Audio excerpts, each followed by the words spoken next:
एक आदमी एक सेठ की दुकान पर नौकरी करता था।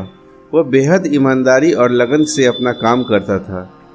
उसके काम से सेठ बहुत प्रसन्न था और सेठ द्वारा मिलने वाली राशि से वह आदमी का भी गुजारा अच्छा से और आराम से हो जाता था।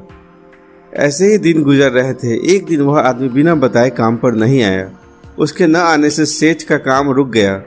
तब सेठ ने सोचा कि यह आदमी इतने दिनों से ईमानदारी से काम कर रहा है, मैंने कब से इसकी तनख्वाह नहीं बढ़ाई है, इतने पैसों में इसका गुजारा कैसे होगा।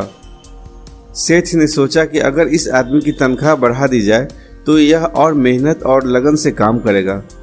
उसने उसी महीने से उस आदमी की तनख्वाह बढ़ा दी। उस आदमी को जब 1 तारीख को बढ़े हुए पैसे मिले तो वह लेकिन कुछ नहीं बोला और चुपचाप पैसे रख लिए।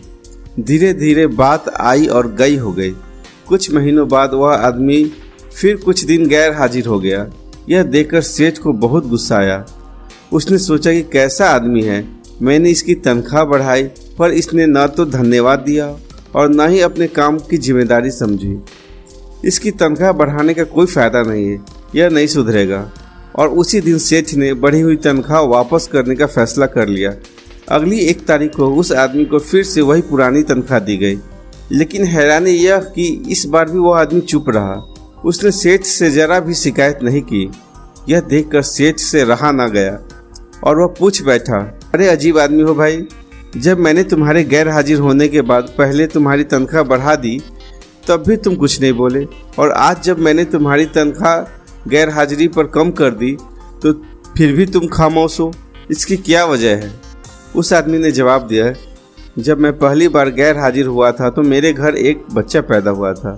उस वक्त आपने जब मेरी तनख्वाह बढ़ा दी तो मैंने सोचा कि ईश्वर ने उस बच्चे के पोषण का हिस्सा भेजा है, इसलिए मैं ज़्यादा खुश नहीं हुआ।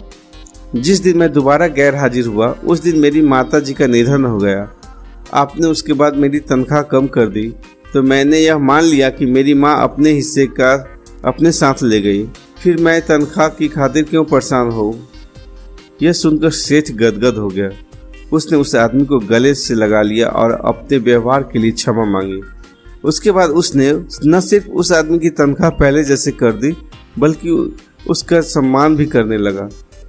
इस कहानी से हमें शिक्षा मिलती है कि हमारे लाइफ में हमेशा कभी पॉजिटिव तो कभी नेगेटिव दोनों तरह की घटनाएं होती रहती है।